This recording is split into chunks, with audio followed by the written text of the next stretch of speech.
Grief is one of those weird things that we all experience at some point in life, not because we want to, but because one thing that's sure is that life has a beginning and unfortunately it has an end. And that's what I want to focus on today, dealing with grief.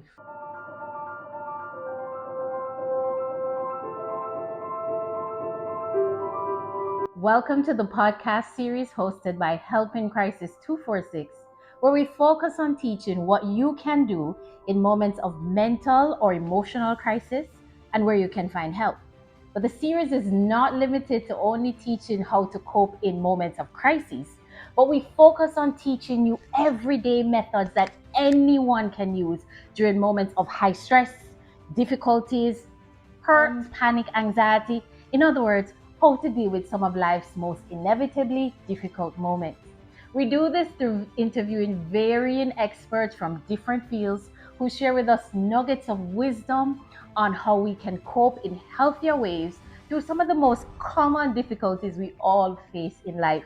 We also interview those who are somewhere along on their own healing journeys and their journeys towards finding their authentic self as they share from a very vulnerable and open position how they were able to navigate that journey. I'm Michelle Russell. I'm an attorney and a mental health advocate, and I'm very passionate about this area because I had my own healing journey that I've been on for quite some time. And I really just hope that the series can help you navigate your difficult moments and your journey towards a better version of yourself. So if this interests you, be sure to subscribe to our channel, and you can follow us on IG or Facebook at Helping Crisis 246. Grief is one of those weird things that we all experience at some point in life, not because we want to, but because one thing that's sure is that life has a beginning and unfortunately it has an end. And that's true for all of us at some point in time. So that as long as we're living, we'll probably experience grief at some point with the loss of a loved one. And that's what I want to focus on today, dealing with grief.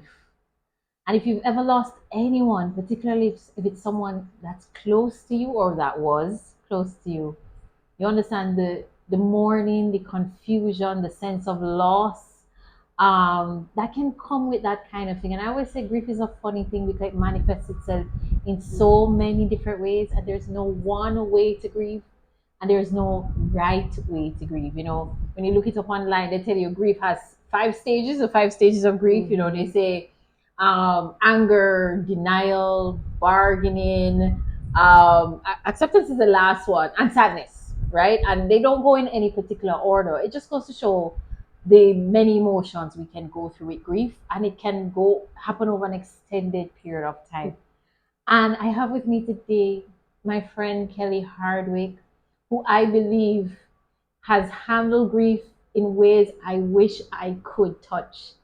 She manages to do this wonderful balance of honoring her lost loved ones, feeling the feelings that come with that. And if you follow this series, you know I'm always talking about feeling your feelings, and still managing to live life well, enjoy life while still holding them close to her. So, Kelley, thank you for being here today for the podcast. I'm honored that you asked me. And I feel like we can learn so much from your journey on grief so that we can hold it better, handle the heavy emotions, and just figure out how to keep going despite losing people we wish were still here. Mm-hmm. So, I'm not going to tell your story. I'm going to allow you to tell the audience about why or what caused you to experience grief. So I am, I guess, the definition of a love child.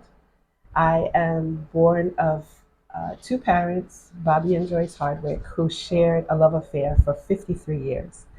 And quite suddenly and unexpectedly, in July of 2017, my father took ill and passed away. Because he was not ill prior, it was devastating to all of us. Obviously, I lost a father, but my mother lost the love of her life. And so, upon his cremation, we brought his cremains back to Barbados.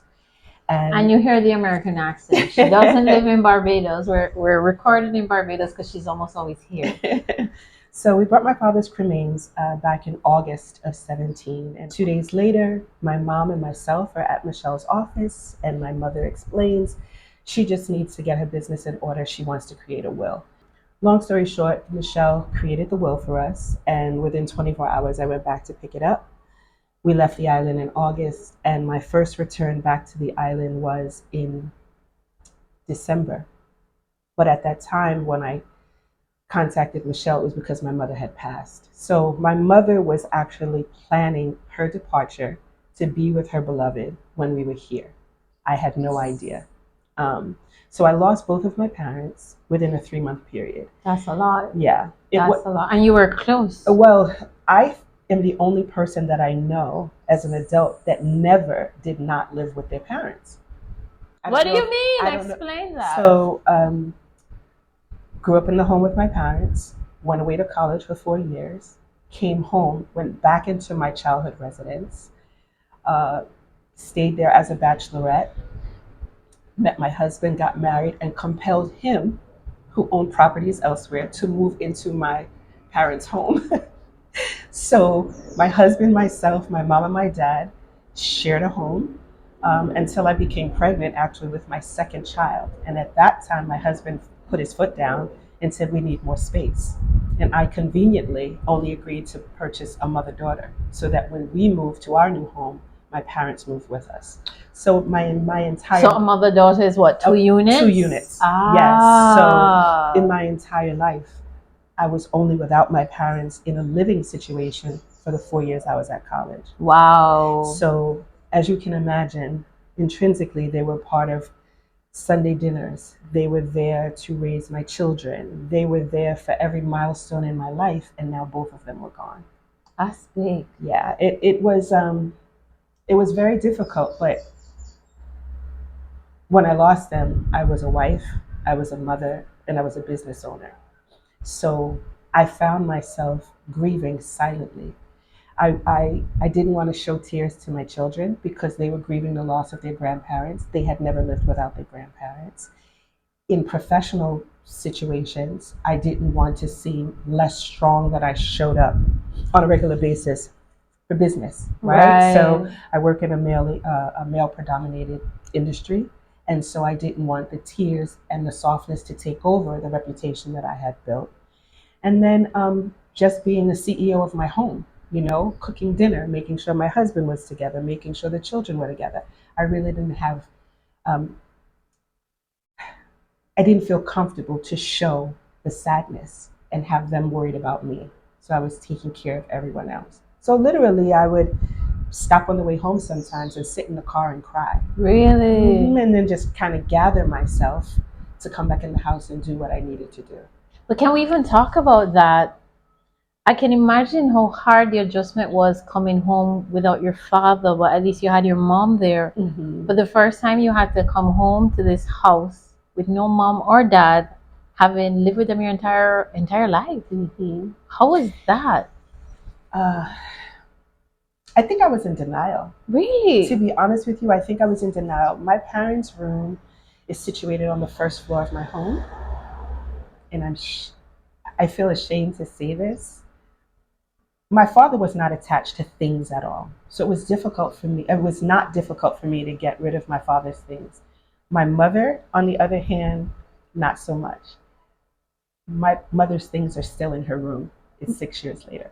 6 years later? 6 years later. You haven't been able to move I haven't them. been able to move her things. And I committed myself in this year, in 2024, that is not what she would want for me. That is not what my father would want for me. But it's taken a very long time to be able to just part myself. I literally closed the bedroom door because I could still smell her perfume. So for as long as the door was closed, when I went in there, her presence was still there. And I feel so, if I tell you just a little story, I came in one day and my husband was laying on the couch and he was laying with these pillows. But I realized they weren't the pillows from our bed. And I walked in the back and I opened the door and I saw they were the pillows from my mother's bed, and I lost it. How could you lay on her pillows? What are you doing? And he was so apologetic until he said, I lost a mom too.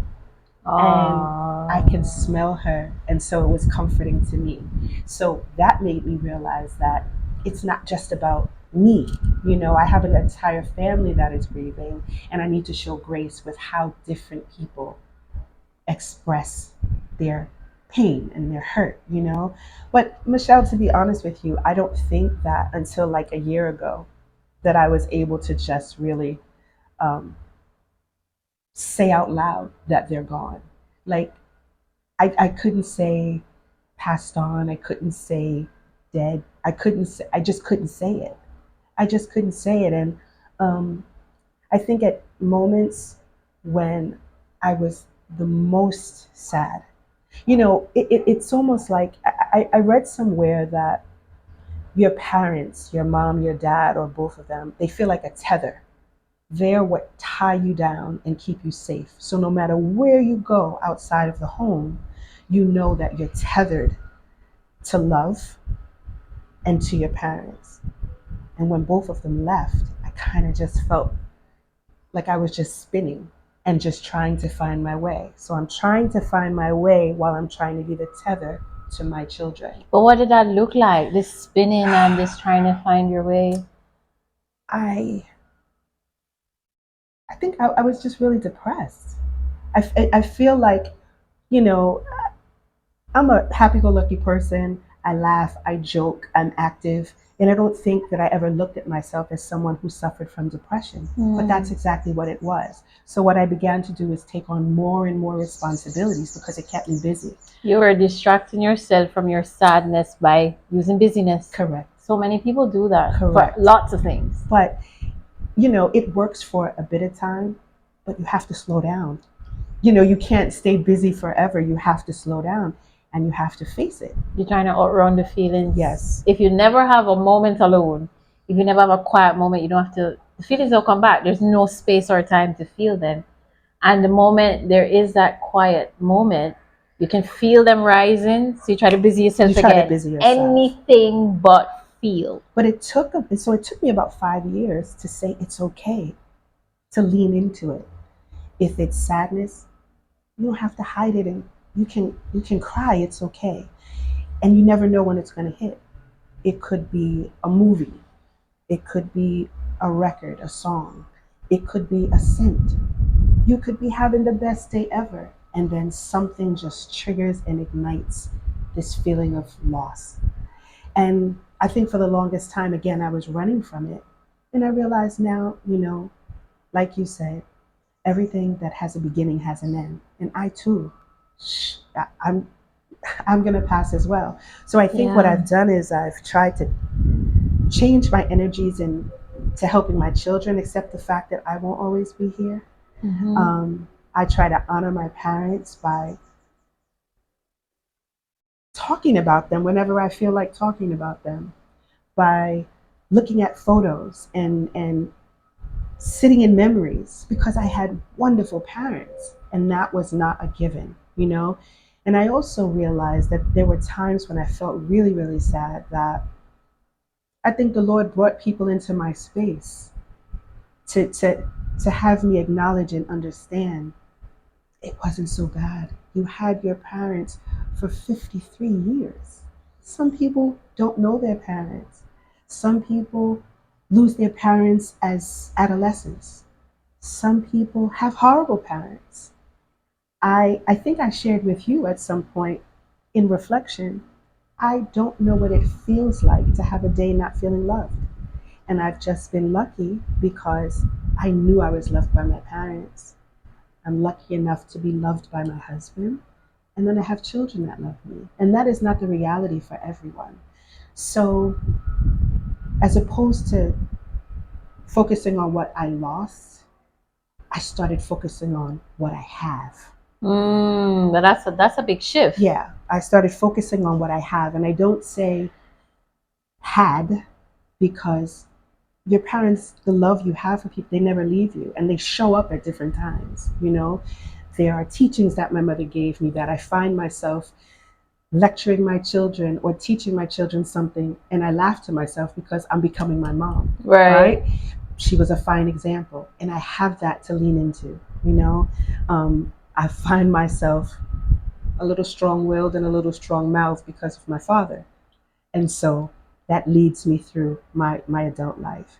And so it has been a journey, and grief is a journey, and I don't think anyone um, has the recipe or the right way.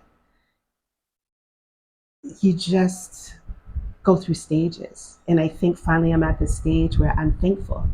I'm thankful for everything that they showed me, all the experiences that I shared with them. And I've come to a place where now I can talk about them. Coming here for the first time. Because I wanted to get there. You said there's so Yeah. many ways to deal with it. And like I said, we're in Barbados. We are at Kelley's home, that her parents owned while they were alive. Do you find it that you come here more now Absolutely. than when they were alive? Absolutely. As a matter of fact, my daughter was just here for 24 hours because I needed her to sign some legal documents, and I begged her to stay. But she's a teenager. She has her own friends and her own life, and she wanted to leave. And I remembered my mother begging me to stay. I would come and visit, and my mom would say, "Can't you just stay for 3 or 4 days?" And I was so busy to get back to New York that I was missing something. And I realize now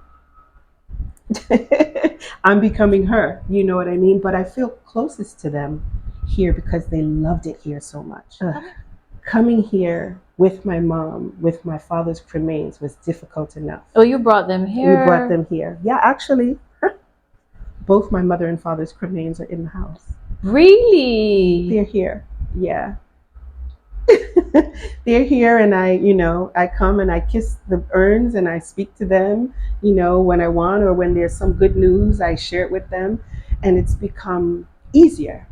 But bringing my father's cremains here with my mother was so traumatizing. My mother was so afraid that, because we had it on the plane, so she was just so afraid of like it spilling and this and that and the other. Who knew that 3 months later I was coming back with hers, because of course I couldn't have him here and her there. They needed to be together in life and in death. So you think that contributed to when she departed? There is no question in my mind that Really? She died of a broken heart. Really? She just, she started slowly but surely, like just giving up. Like she started saying things to me, your father was the love of my life. You have your life ahead of you. You have your husband. You have your children. And I said, Mom, we need you. The children need you. We need you for this. We need you for that. And she was like, I just want to be with him. And so literally I said to my husband, my mother has not slept alone in 53 years. I am afraid to leave her alone. Would you mind if I slept with her? I said, of course not. So I started sleeping in the bed with my mom for company. But Lord, so it started with me sleeping in the bed with her. And it was fun because, we put TV on, watch a little something, and then she would say her prayers. Her prayers went from like starting out at like 15 minutes to like 40 minutes, to like literally, she had her eyes closed. I would get up, I would get a cup. Well, I like my wine. So I would get a coffee cup. I would fill it with wine, get back in the bed. She was still saying her prayers. Wow. Because I didn't want her asking me how much I was drinking, what I was drinking. But I would sit there and I was just like, Mom. So, actually, my parents were married for 53 years, but both of them were previously married to other people for very brief periods of time. So I remember one night she finished her prayers and she said, I'm really afraid. And I said, Mama, what are you afraid of? She said, I'm afraid that I'm not going to see your dad. And I said, well, why would you say that? He's in heaven and you're going to heaven. She said, well, I'm divorced, and divorce is a sin. I said, so wait a minute. So you are married to 2 men. You had sex in your life with 2 men, and you're afraid that you're not going to make it to heaven. I said, you don't leave a lot of hope for the rest of the world. If that's what you believe. Right. But, she spent the rest of those days just kind of reminiscing about my father, telling me stories about my dad. But she stopped eating. She stopped eating. She was like, I'm not hungry. So I bought a miniature refrigerator and put it by her bedside. And I put Ensure in it, and I put like snacks that she liked just to get her to get something in her system. She just wouldn't eat until she just got so weak that, we needed to put her in the hospital. And so there the story goes. But I am convinced that she died of a broken heart. She just kind of gave up. And so I had to find peace and solace in that too, because as parents, our responsibility is to teach children how to live without us. Yes, that is important. To teach children how to live without us. And she had done her job. Good. She had done her job. So. But you keep pieces of them with you. I see you're wearing yes. a pendant with their pictures. This was probably one of the most thoughtful gifts that I've ever received. Mm-hmm. A friend of mine took a picture of my mom and a picture of my dad, which is from different phases of their life. So when people look at it, it looks like my father was chasing a young girl when they were actually the same age. Right. But it's a younger picture of my mom and my dad. And then actually when my mother lost her mother, I had given her a pendant of her mom. So I actually have my Nana, my mom, and my dad that I keep with me daily. I mean, they're with me anyway. This is just a physical manifestation of honoring them and having them, because undoubtedly it's a conversation piece when people see the necklace, and then it gives me an opportunity to just talk about how wonderful my parents were. Good. So yeah, but I had to get there. And this pendant is only about 3 years old. They've been gone for 6 years. So again, it's a journey, in trying to figure out how to navigate. And then also, I am now strong enough to actually speak to my daughters, because my job and my husband's job had us traveling quite extensively. So there was a point where my children were with my parents actually more than they were with my husband and myself. And so I noticed my youngest daughter, who is now going to be 19, her screensaver is my mom and my dad. I don't look at it from, but when I noticed it, I realized the impact that, you know what I mean? And then my eldest daughter, she went to primary school here. She went to Wills Primary. Oh! Yeah, Ever went to Wills Primary. And my father would pick her up and take her to swimming lessons over where where the medical school is. Yeah, there's a pool over there. Right. So he would take her over there and take her swimming. So she has all of these great memories. And me with my vegan and this, that, the other, he would sneak and get her hot dogs and do all the things that I didn't want her to have, but also tell me, I don't know about this when this is what you grew up on and look how you turned out. You're just fine. But they have their own independent memories. And so we sit together and we discuss them. And, I think when you lose parents, when you lose a loved one, the first 12 months is extremely difficult, because it's the first Christmas, it's the first Mother's Day, it's the first birthday, it's the first, all of those things that they're not there. And the first anniversary of their passing. It's something. So what I did, because my parents were the nucleus of my home, I didn't want to sit at the dinner table with 2 empty seats. Because mind you, July and November, Christmas came and they were gone. Right. So what I chose to do was start to invite other friends that had lost their parents to my house for Christmas. So I rented a table with a setting for 10, so that my kids didn't have to sit at that table with those empty seats. Now the house was filled with love and laughter from other people, and tried to just kind of change the traditions. Because we were every Christmas morning, my father made waffles. Every New Year's Eve, my mother made collard greens and black-eyed peas. Do you do that here? Not for New Year's morning, but they do have black-eyed peas. So the black-eyed peas, are for good luck. The collard greens are supposed to be for money. Oh, I never knew that. Yeah, well, it's an American thing, but like, how do I continue to do these things? And that's what my mom did. So what I tried to do is to incorporate games, and I tried to incorporate different things so that it wasn't like they were missing, but we were creating new traditions. And you don't feel like you're betraying them by doing that? I don't, because we talk about them all the time. And even in creating the new traditions, we talk about what daddy would have said Right. or what mommy would have said. So they are ever present. Good. They are ever present. But it's also just an acceptance that life goes on. That. How does it feel when you start to move on? Do you feel like you're forgetting them, dishonoring them? This is very new to me to even say that life goes on. This is Right. a very new. Even going out to have fun. Well, that took that took a very, very, very, very long time. But depending upon the relationship that you share with your parents, it's Right. what they would want for you. Right. So after a certain time of mourning, I knew my father would say, enough. Like, we're fine. We're great. We're together. We are fine. You need to live your life and you need to be your best self. And so I knew they wouldn't be upset about it. It was me having to deal with my own guilt about moving on. But I don't ever think you move on. My mom and my dad are sitting right here. My mom and my dad are somewhere right here, kind of smiling. Watching. Yeah, they're here Like, go smiling. Kelley. And every time, I don't. Did you see the sign over the door? No. It says, "Welcome, Joyce and Bobby Hardwick. Hard work, love, and family, established 1984." And so I made that after they had passed. That wasn't there before. Okay. It was a welcome sign to let you know that this is the house that love built.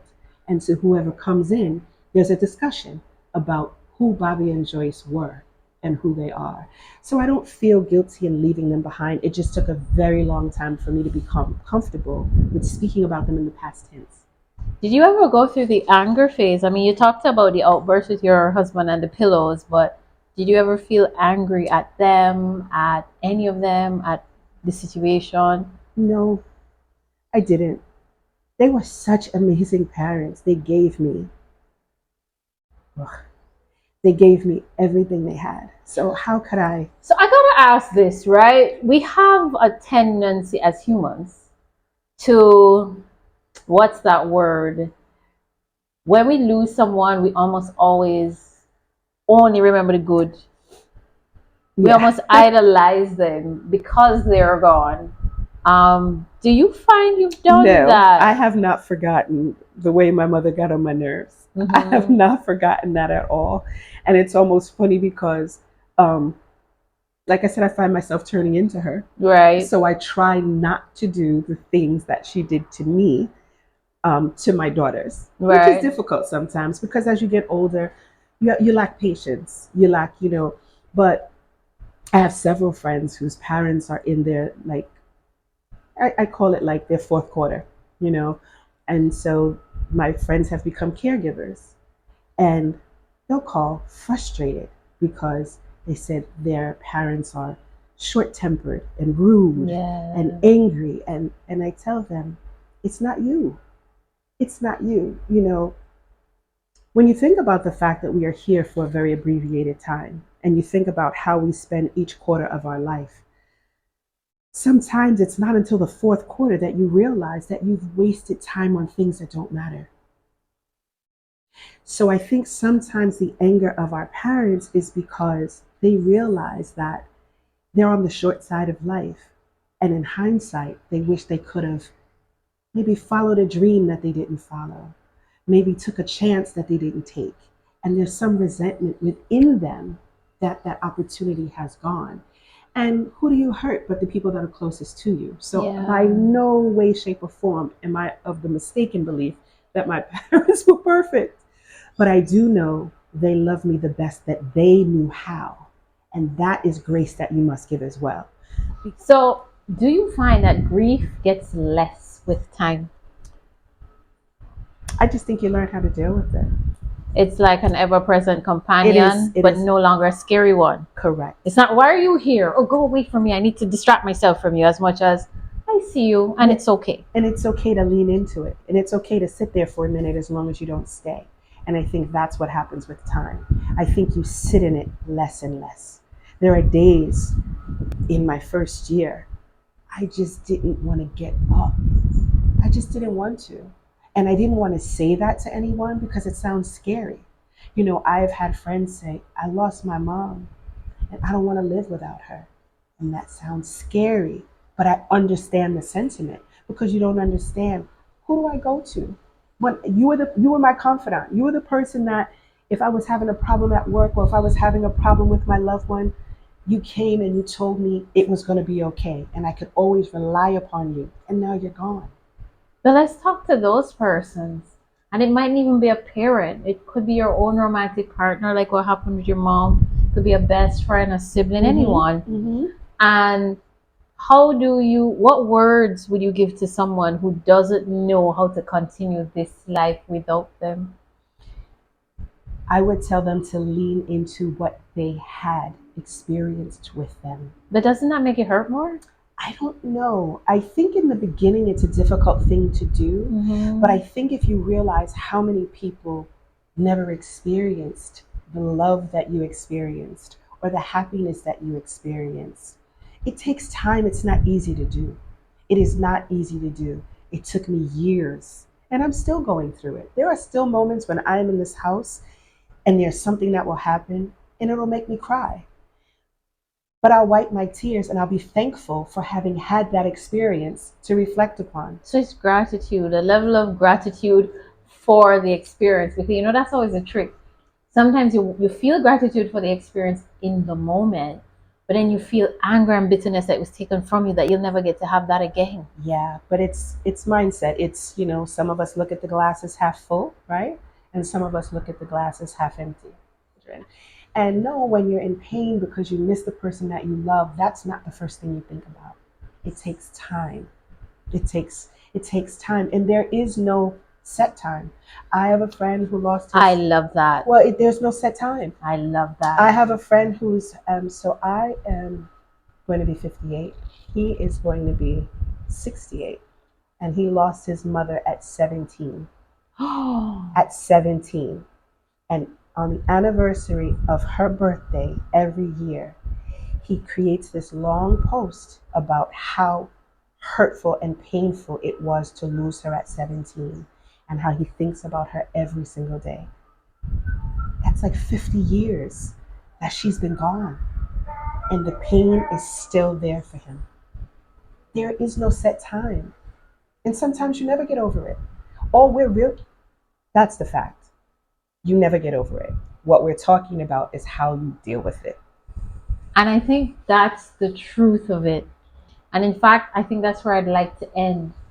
Because if you treat grief as something to get over and waiting it out, like soon this won't hurt anymore. In 5 years, it won't hurt anymore. I won't have to deal with this anymore. Or seeing a car similar to the one they used to drive won't hurt anymore. You can frustrate yourself.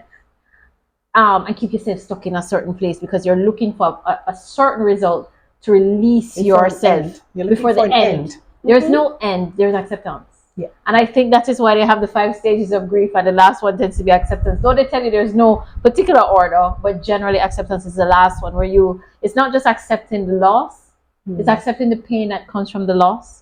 It's accepting the life you'll never live with them that you had hoped for. It's accepting that this missing, this void will stay with me, but how I interpret it may change. How it affects me may change. And accepting that it's okay to go on living and living a good life, even without them. It's not a betrayal. It is not selfishness. It's just the cycle of, literally the cycle of life. They came to their end, whether prematurely in your mind or not, or at the expected time or not. It's now your turn to live that cycle so that the ones in your circle, whether family or friends, can have the benefit of you, you can have the benefit of them. And then when it's your time, you'll be able to say, I lived. Even if not exactly how I wanted to, I lived. I didn't mean I was alive, just I lived. So that's what I encourage. I look at Kelley now, she's really come a far way. There was a time I could never even have asked her to do this interview. Kelley used to cry at everything. I mean, everything. I couldn't say, sometimes I'd like to say, how you deal with your mom. And I would just have... You see, she got the tissues ready. I didn't even use them. I'm very proud of myself. I've never been able to have a conversation where she'd be sharing these beautiful memories and she'd be crying and she'd come to the house because all the stuff are still here because she won't get rid of the stuff, which is fine. Which is fine. We grieve in different ways. And she'd cry, you know, but now there's this joy and there's this gratitude. And you can tell that she's on the other side of grief. I am. But the other part of that, the last thing I'll say is contingent upon your faith. I know I'll see them again. Yes. So there's that. And the fact that I will see them again, you know, so I have solace in that. Okay. And so living my life the way they would want me to and knowing that I will see them again. Good. So Kelley, thank you for doing this. Thank you for having me. I really, really hope this helps someone who might be struggling with grief. I might feel like they're taking too long or they're being a little too hard on yourself. It's okay. Feel how you feel. I still have the phone numbers in my phone of friends I lost last year. This year will make 2 years. And I still can't delete the number. I can't do it. I don't delete numbers. See, my father's name is still on, my father's voice is still in the voicemail. See, I'm not changing that. Why? Do what you do. Why? Yeah. Keep the stuff. Listen to the voicemail. Look at the pictures. Do what you need to do for your heart to feel whole in this loss. Thanks for watching. Thank you. Thanks, Chef.